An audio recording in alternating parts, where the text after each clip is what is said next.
Litang sports muna po tayo, idol, sa ating pong update sa gaganapin po na palarong pambansa.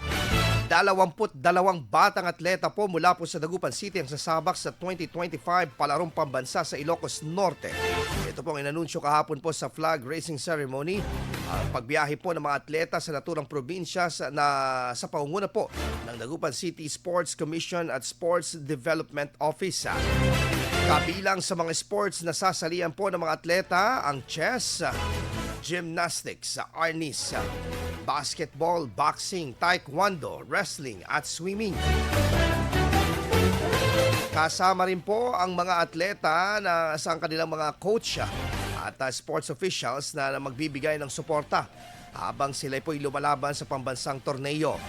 Ipinahayag din po ni Dagupan City Mayor Belen Fernandez ang buong suporta ng lungsod sa mga atleta at sa bawat isa sa kanila ay binigyan ng sports allowance na nagkakalaga ng 4,500 pesos. Ang palarong pambansa ay gaganapin sa Marcos Stadium sa Ilocos Norte mula Mayo 24 hanggang Mayo 30. IFM News. IFM News.